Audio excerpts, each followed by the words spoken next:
के नाथ नारायण वासुदेव। बोलवान के बिहारी लाल की जय, जुगल जोड़ी सरकार की जय, हृदयवर कृष्ण चंद्र की जय, राधा रानी की जय, लडुआ गोपाल की जय, श्रीमद् भागवत पुराण की जय। अच्छा जी, छठा अध्याय, देवताओं और दैत्यों का मिलकर समुद्र मंथन के लिए उपयोग करना। श्री सुखदेव जी कहते हैं, परीक्षित, जब देवताओं ने सर्वशक्तिमान भगवान श्री हरि की इस प्रकार स्तुति की, तब वे उनके बीच में ही प्रकट हो गए। उनके शरीर की प्रभा ऐसी थी मानो हजारों सूर्य एक साथ ही उग गए हों। भगवान की उस प्रभा से सभी देवताओं की आंखें चौंधी आ गई। वे भगवान को तो क्या, आकाश, दिशाएं, पृथ्वी और अपने शरीर को भी ना देख सके। केवल भगवान शंकर और ब्रह्मा जी ने उस छवि का दर्शन किया।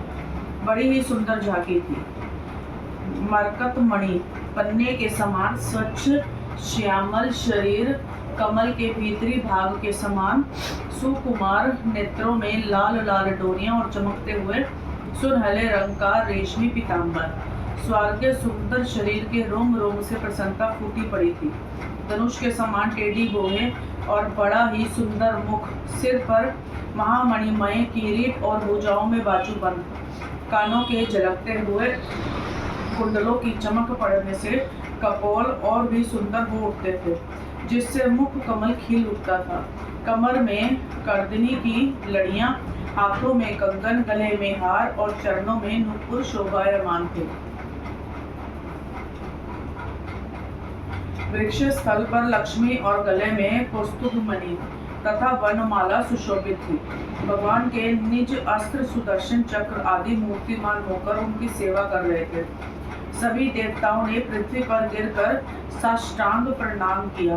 फिर सारे देवताओं को साथ ले शंकर जी तथा ब्रह्मा जी परम पुरुष भगवान की स्तुति करने लगे। ब्रह्मा जी ने कहा, जो जन्म, स्थिति और प्रलय से कोई संबंध नहीं रखते, जो प्राकृतिक गुणों से रहित एवं मोक्ष स्वरूप परमानंद के महान समुद्र है, जो सूक्ष्म से भी सूक्ष्म है और जिनका स्वरूप अनंत है, उन परम ऐश्वर्यशाली प्रभु को हम लोग बार बार नमस्कार करते हैं।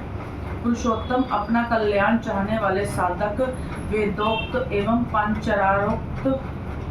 पांचरात्रोक्त विधि से आपके इसी स्वरूप की उपासना करते हैं। मुझे भी रचने वाले प्रभु, आपके इस विश्व में स्वरूप में मुझे समस्त देवगणों के सहित तीनों लोक दिखाई दे रहे हैं। आप में ही पहले यह जगत लीन था, मध्य में भी यह आप में ही स्थित है और अंत में भी यह पुनः आप में ही लीन हो जाएगा। आप स्वयं कार्य कारण से परे परम स्वतंत्र हैं। आप ही इस जगत के आदि, अंत और मध्य हैं। वैसे ही जैसे घड़े का आदि, मध्य और अंत मिट्टी है, आप अपने ही आश्रय रहने वाली अपनी माया से इस संसार की रचना करते हैं और इसमें फिर से प्रवेश करके अंतर्यामी के रूप में विराजमान होते हैं। इसीलिए विवेकी और शास्त्रज्ञ पुरुष बड़ी सावधानी से अपने मन को एकाग्र करके इन गुणों की, विषयों की भीड़ में भी आपके निर्गुण स्वरूप का ही साक्षात्कार करते हैं।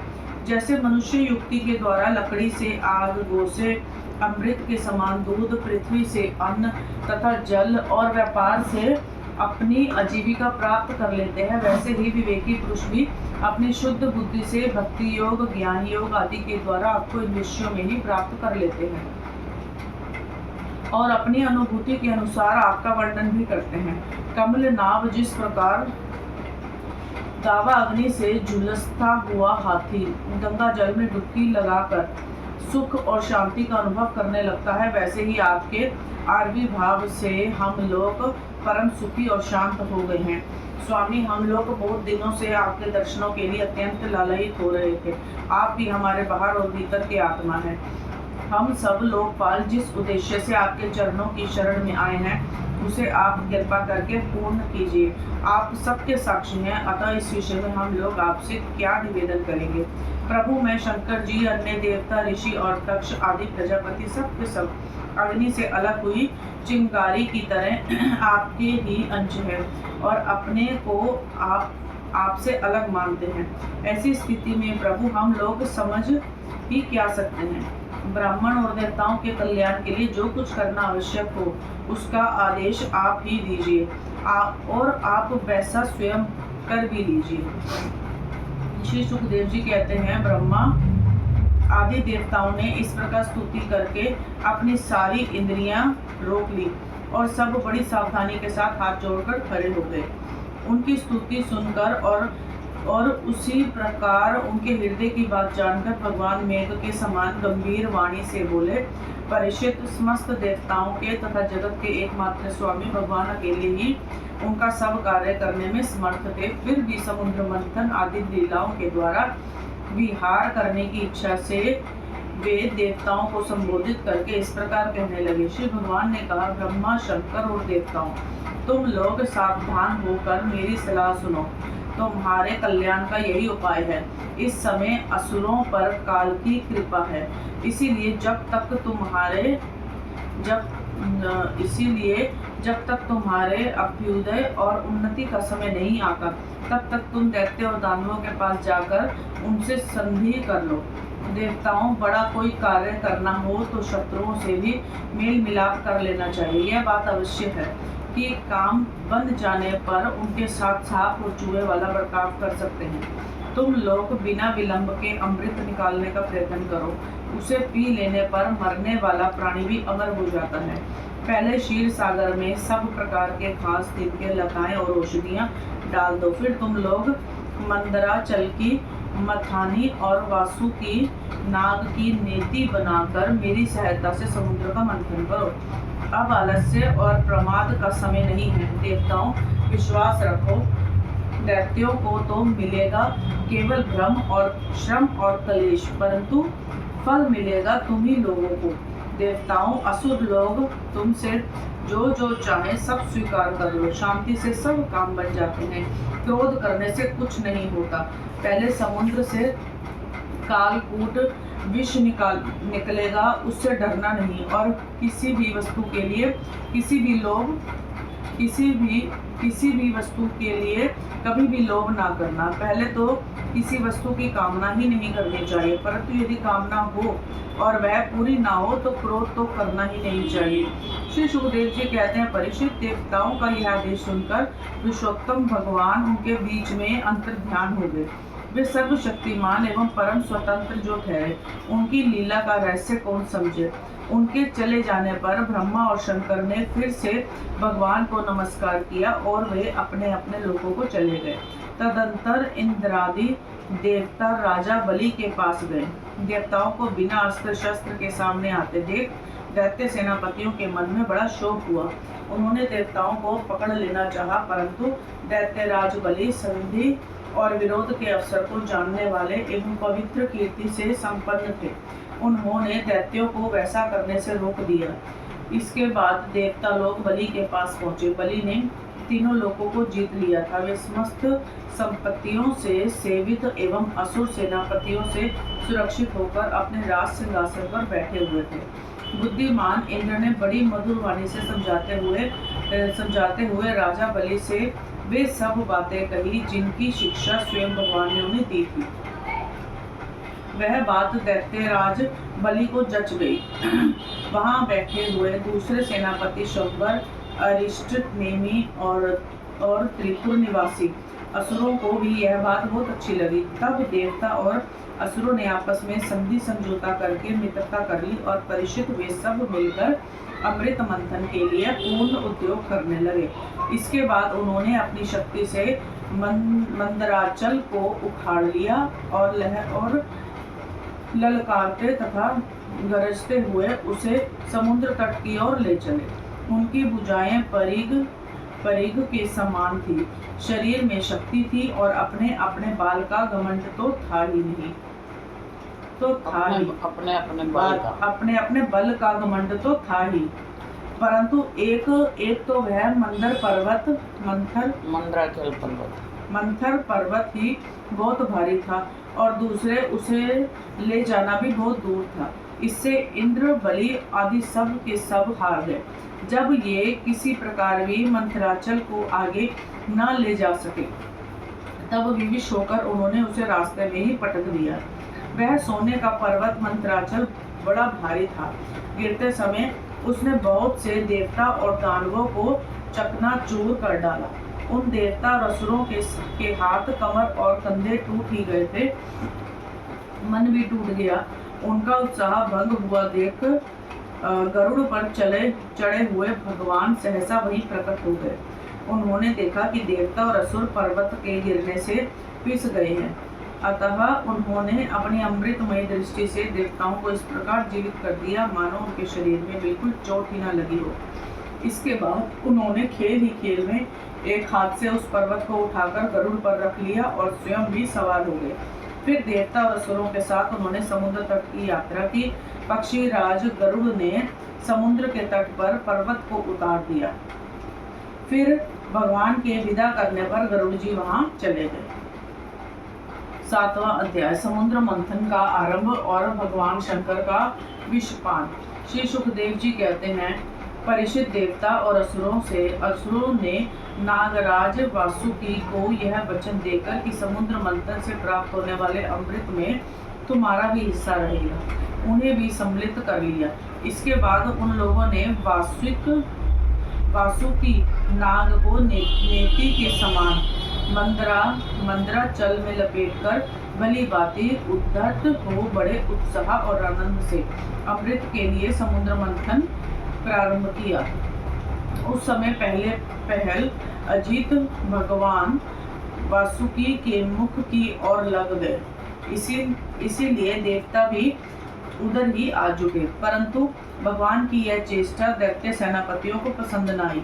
उन्होंने कहा कि पूंछ तो सांप का अशुभ अंग है, हम उसे हम नहीं तो मुंह पकड़ेंगे। हाँ जी, हम तो दैत्य कहते मुंह पकड़ेंगे, हम कोई कम थोड़ा।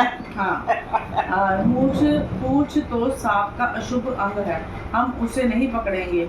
हमने वैद्य शास्त्रों का विधि पूर्वक अध्ययन किया, ऊंचे वंश में हमारा जन्म हुआ और वीरता के बड़े बड़े काम हमने किए हैं, हम देवताओं से किस बात में कम है। यह कहकर वे लोग चुपचाप एक और खड़े हो गए। उनकी यह मनोवृत्ति देखकर भगवान ने मुस्कुराकर वासुकी का मुंह छोड़ दिया और देवताओं के साथ उन्होंने पूंछ पकड़ ली। इस प्रकार अपना अपना स्थान निश्चित करके देवता और असुर अमृत प्राप्ति के लिए पूरी तैयारी से समुद्र मंथन करने लगे। परीक्षित जब समुद्र मंथन करने लगा, तब बड़े बड़े बलवान देवता और असुरों के पकड़े रहने पर भी अपने भार की अधिकता और नीचे कोई आधार न होने के कारण मंदराचल समुद्र में डूबने लगा। इस प्रकार अत्यंत बलवान देव के द्वारा अपना सब किया कराया मिट्टी में मिलते देख उनका मन टूट गया। सबके मुंह पर उदासी छा गई। उस समय भगवान ने देखा कि यह तो विघ्न राज की करतूत है, इसीलिए उन्होंने उसके निवारण का उपाय सोचकर अत्यंत विशाल एवं विचित्र कछुए का रूप धारण करा प्रभु ने यहाँ पे। हाँ, विचित्र कच्छप का रूप धारण किया और समुद्र के जल में प्रवेश करके मंदराचल को ऊपर उठा दिया। भगवान की शक्ति अनंत है, वे सत्य संकल्प है, उनके लिए यह कौन सी बड़ी बात थी। देवता और असुरों ने देखा कि मंदराचल तो ऊपर उठ आया है, तब वे फिर से समुद्र मंथन के लिए उठ खड़े हुए। उस समय भगवान ने जम्बू द्वीप के समान 1,00,000 योजन फैली हुई अपनी पीठ पर मंदराचल को धारण कर रखा था। परीक्षित जब बड़े बड़े देवता और असुरों ने अपने बाहुबल से मंदराचल को प्रेरित किया, तब वह भगवान की पीठ पर घूमने लगा। अनंत शक्तिशाली आदि कच्छप भगवान को उस पर्वत का चक्कर लगाना ऐसा जान पड़ता था मानो कोई उनकी पीठ खुजला रहा हो। साथ ही समुद्र मंथन संपन्न करने के लिए भगवान ने असुरों में उनकी शक्ति और बल को बढ़ाते हुए असुर रूप से प्रवेश किया। वैसे ही उन्होंने देवताओं को उत्साहित करते हुए उनमें देव रूप से प्रवेश किया और वासु की नाग में निंद्रा के रूप से, इधर पर्वत के रूप इधर पर्वत के ऊपर दूसरे पर्वत के समान बनकर सहस्त्र बाहु भगवान अपने हाथों से उसे दबाकर स्थित हो गए। उस समय आकाश में ब्रह्मा, शंकर, इंद्र आदि उनकी स्तुति और उनके ऊपर पुष्पों की वर्षा करने लगे। इस प्रकार भगवान ने पर्वत के ऊपर उसको दबा रखने वाले के रूप में, नीचे उसके आधार कच्छप के रूप में, देवता और असुरों के शरीर में उनकी शक्ति के रूप में, पर्वत में दृढ़ता के रूप में और नेति बने हुए वासुकी नाग में निंद्रा के रूप में, जिससे उसे कष्ट ना हो, प्रवेश करके सब ओर से सबको शक्ति संपन्न कर दिया।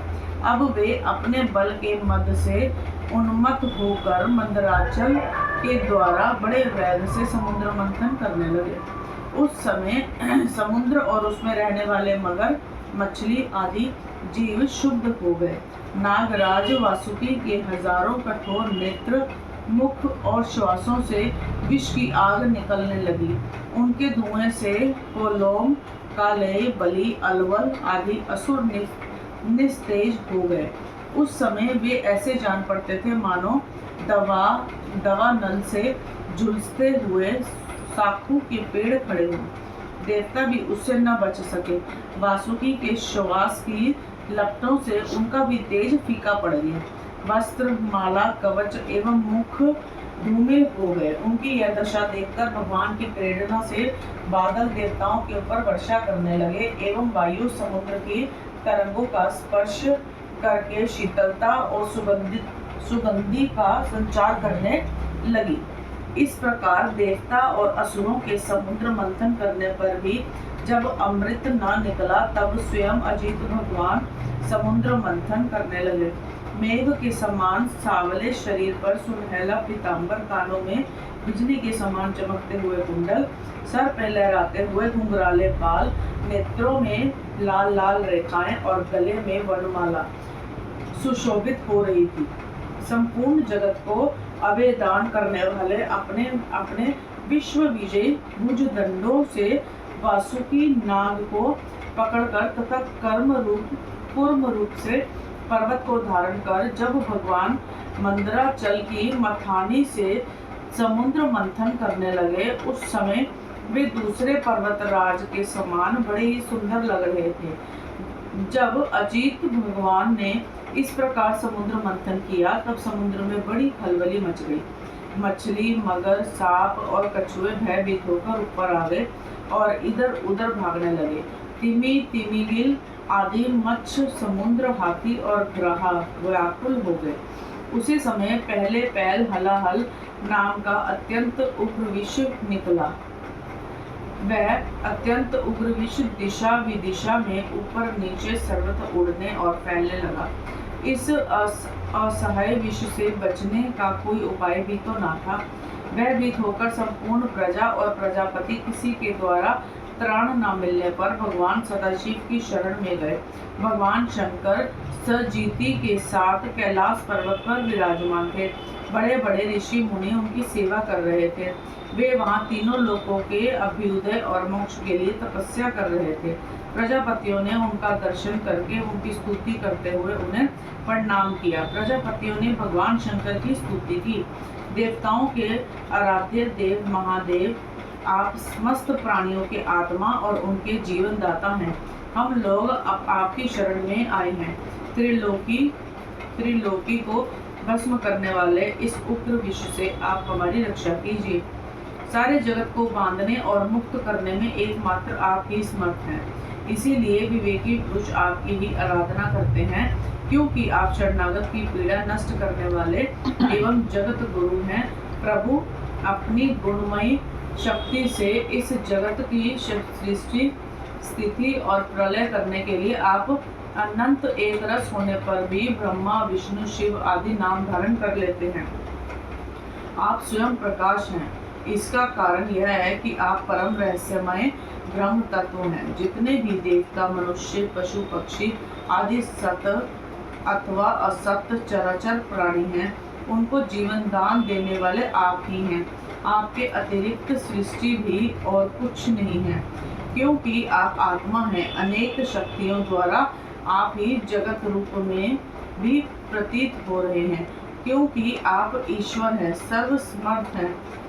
समस्त वेद आपसे ही प्रकट हुए हैं, इसीलिए आप समस्त ज्ञानों के मूल स्रोत स्वतः सिद्ध ज्ञान हैं। आप ही जगत के आदि कारण, महत्व और त्रिविध अहंकार हैं, एवं आप ही प्राण, इंद्रिय, पंच महाभूत तथा शब्द आदि विषयों के भिन्न भिन्न स्वभाव और उनके मूल कारण हैं। आप स्वयं ही प्राणियों की वृद्धि और हास्य करने वाले काल हैं, उनका कल्याण करने वाले यज्ञ हैं, एवं सत्य और मधुर वाणी है। धर्म भी आपका ही स्वरूप है। आप ही अ उ म इन तीनों अक्षरों से युक्त प्रणव है, अथवा त्रिगुणात्मिकता प्रकृति है, ऐसा वेदवादी महात्मा कहते हैं। सर्वदेव स्वरूप अग्नि आपका मुख है। तीनों लोकों के अभ्युदय करने वाले शंकर, यह पृथ्वी आपका चरण कमल है। आप अखिल देव स्वरूप है। यह काल आपकी गति है, दिशाएं कान है और वरुण रसनेन्द्रिय है। आकाश नाभि है, वायु श्वास है, सूर्य नेत्र और जल वीर्य है। आपका अहंकार नीचे ऊंचे सभी जीवों का आश्रय है। चंद्रमा मन है और प्रभु स्वर्ग आपका सिर है। देव स्वरूप भगवान समुद्र आपकी कोख है।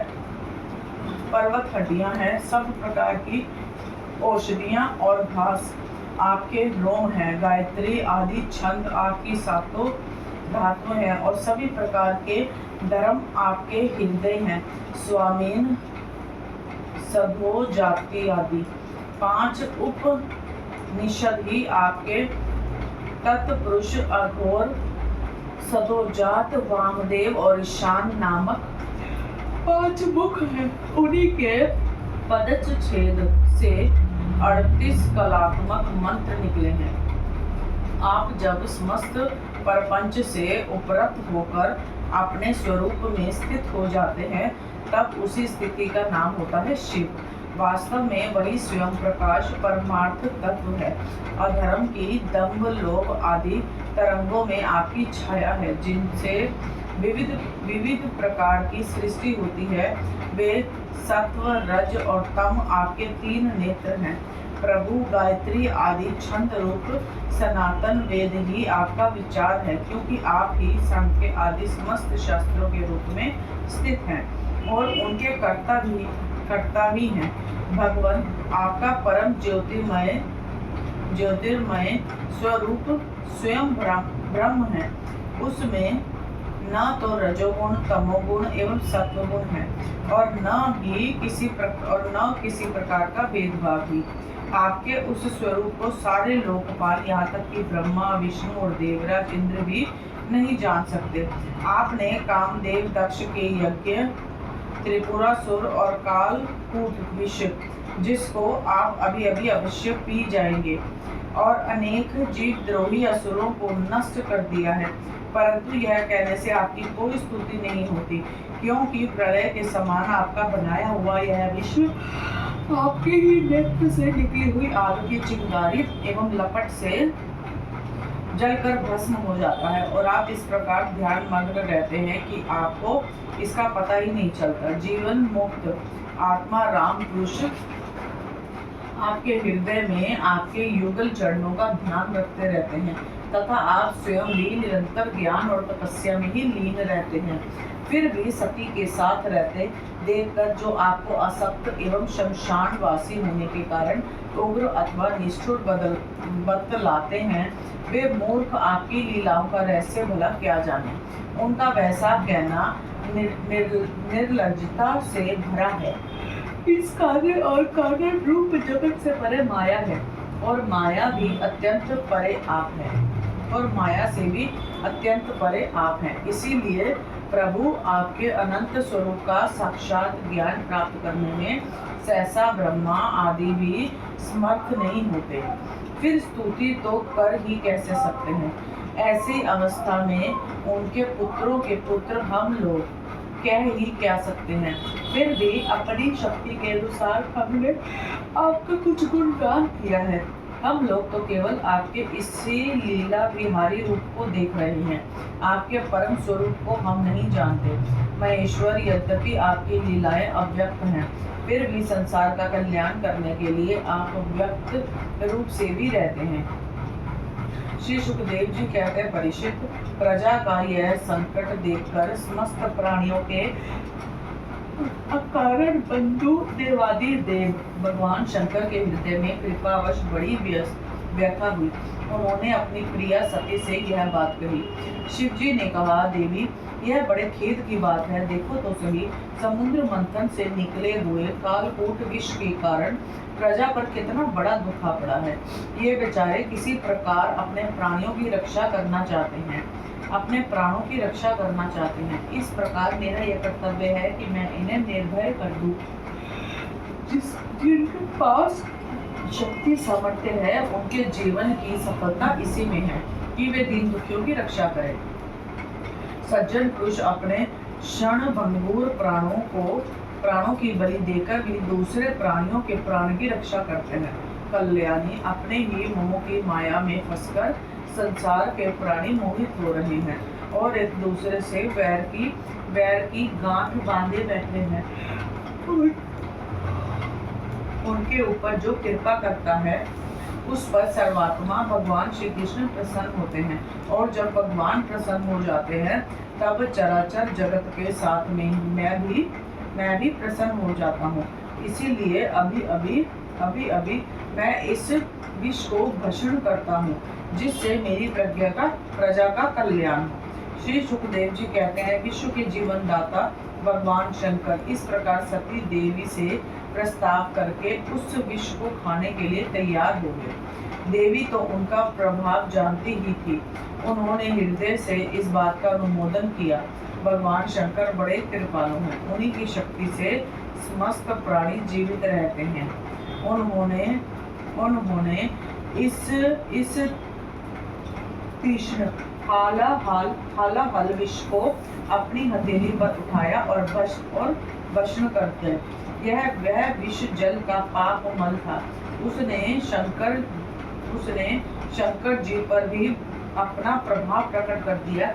उससे उनका कंठ नीला पड़ गया, परंतु वह तो प्रजा का कल्याण करने वाले भगवान शंकर के लिए भूषण रूप हो गया। परोपकारी सज्जन प्राय प्रजा का दुख टालने के लिए स्वयं दुख झेला ही करते हैं, परंतु यह दुख नहीं है, यह तो सबके हृदय में विराजमान भगवान की परम आराधना है। देवादि देव भगवान शंकर सबकी कामना पूर्ण करने वाले हैं। उनका यह कल्याणकारी अद्भुत कर्म सुनकर संपूर्ण प्रजा, दक्ष कन्या सती, ब्रह्मा जी और स्वयं विष्णु भगवान भी उनकी प्रशंसा करने लगे।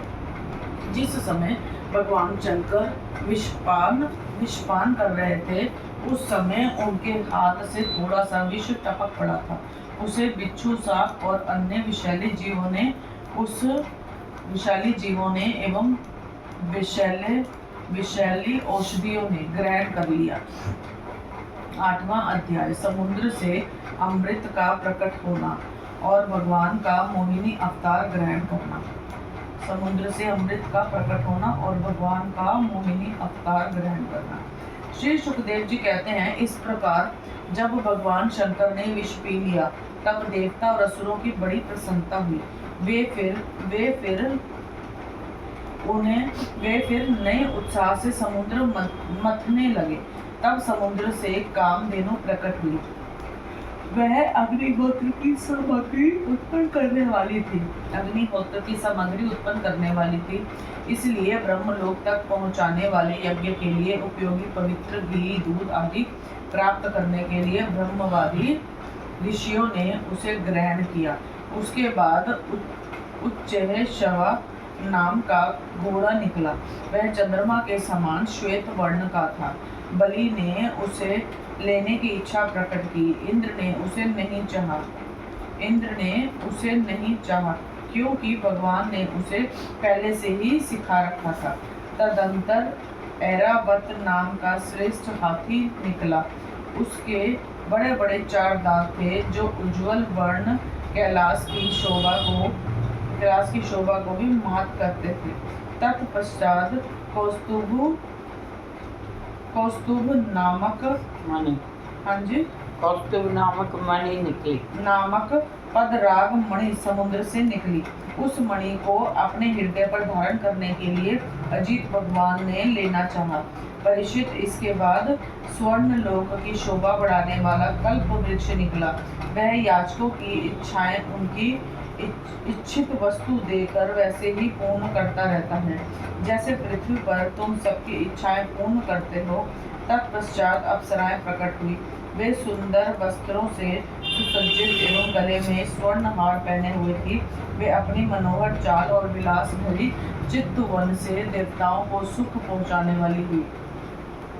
उसके बाद शोभा की मूर्ति स्वयं भगवती लक्ष्मी देवी प्रकट हुई। वे भगवान की नित्य शक्ति है। उनकी बिजली के समान चमकीली छटा से दिशाएं जगमगा उठी। उनके सौंदर्य, औदार्य, यौवन, रूप, रंग और महिमा ने सबका चित्त खींच लिया। देवता, असुर, मनुष्य सभी ने चाहा कि ये हमें मिल जाए। स्वयं इंद्र अपने हाथों उनके बैठने के लिए बड़ा विचित्र आसन ले आए। श्रेष्ठ नदियों ने मूर्तिमान होकर उनके अभिषेक के लिए सोने के घड़ों में भर भर कर पवित्र जल ला दिया। पृथ्वी ने अभिषेक के योग्य सब औषधियां दी। गौओं ने पंचगने और वसंत ऋतु ने चैत्र विशाख में होने वाले सब फूल फल उपस्थित कर दिए। इन सामग्रियों से ऋषियों ने विधि पूर्वक उनका अभिषेक संपन्न किया। गंधर्वों ने मंगलमय संगीत की तान छेड़ दी। नर्तकियां नाच नाच कर गाने लगी। बादल संदेह होकर मृदंग, डमरू, ढोल, नगारे, नरसिंगे, शंख, वेणु और वीणा बड़े जोर से बजाने लगे। तब भगवती लक्ष्मी देवी हाथ में कमल लेकर सिंहासन पर विराजमान हो गई। दिग्गजों ने जल से भरे कलशों से उनको स्नान कराया। उस समय ब्राह्मणगण देव मंत्रों का पाठ कर रहे थे। समुद्र ने पीले रेशमी वस्त्र उनको पहनने के लिए दिए। वरुण ने ऐसी वैजयंती माला संपन्न की जिसकी मधुमय सुगंध से भोरे मतवाले हो रहे थे। प्रजापति विश्वकर्मा ने भांति भांति के गहने, सरस्वती ने मोतियों का हार, ब्रह्मा जी ने कमल और नागों के 2 कुंडल समर्पित किए। इसके बाद लक्ष्मी जी ब्राह्मणों के स्वसत्ययन पाठ कर चुकने पर अपने हाथों में कमल की माला लेकर उसे सर्वगुण संपन्न पुरुष के गले में डालने चली। माया के आसपास उसकी सुगंध से मतवाले हुए घोड़े गुंजार कर रहे थे। उस समय लक्ष्मी जी के मुख की शोभा अवर्णनीय हो रही थी। सुंदर कपोलों पर कुंडल लटक रहे थे। लक्ष्मी जी कुछ लज्जा के साथ मंद मंद मुस्कुरा रही थी। उनकी कमर बहुत पतली थी। दोनों स्तन बिल्कुल सटे हुए और सुंदर थे। उन पर चंदन और केसर का लेप किया हुआ था। जब वे इधर उधर चलती थी तब उनके पायजेब से बड़ी मधुर झंकार निकलती थी। ऐसा जान पड़ता था मानो कोई सोने की लता इधर उधर घूम फिर रही है। वे चाहती थी कि मुझे कोई निर्दोष और मस्त उत्तम गुणों से नित्य युक्त अविनाशी पुरुष मिले तो मैं उसे अपना आश्रय बनाऊं वरण कहूं। परंतु गंधर्व, यक्ष, असुर, सिद्ध, चारण, देवता आदि में कोई भी वैसा पुरुष उन्हें न मिला। वे मन ही मन सोचने लगी कि कोई तपस्वी तो है, परंतु उन्होंने क्रोध पर विजय नहीं प्राप्त की। कहीं मैं ज्ञान तो है, परंतु वे पूरे अनासक्त नहीं हैं। कोई है तो बड़े महत्वशाली, परंतु वे काम को नहीं जीत सके हैं। किन्हीं में ऐश्वर्य भी बहुत है, परंतु वह ऐश्वर्य ही किस काम का जब उन्हें दूसरों का आश्रय लेना पड़ता है। कहीं में धर्मचारण तो है, परंतु प्राणियों के प्रति वे प्रेम का पूरा बर्ताव नहीं करते। त्याग तो है, परंतु केवल त्याग ही तो मुक्ति का कारण नहीं है। किन्हीं किन्हीं में वीरता तो अवश्य है, परंतु वे भी काल के पंजे से बाहर नहीं है। अवश्य ही कुछ महात्माओं में निश्चय शक्ति नहीं है, परंतु वे तो निरंतर अद्वैत समाधि में ही तल्लीन रहते हैं। किसी किसी ऋषि ने आयु तो बहुत लंबी प्राप्त कर ली है, परंतु उनका शील मंडल भी ऐसा योग्य नहीं है। किन्हीं में शील मंडल भी है, परंतु उनकी आयु का कुछ ठिकाना नहीं। अवश्य ही किन्हीं में दोनों ही बातें हैं, परंतु वे अमंगल वेश में रहते हैं। रहे एक भगवान विष्णु, उनमें सभी मंगलमय गुण नित्य निवास करते हैं, परंतु वे मुझे चाहते ही नहीं। इस प्रकार सोच विचार कर अंत में श्री लक्ष्मी जी ने अपने सर अभीष्ट भगवान को ही वर के रूप में चुना, क्योंकि उनमें समस्त सद्गुण नित्य निवास करते हैं।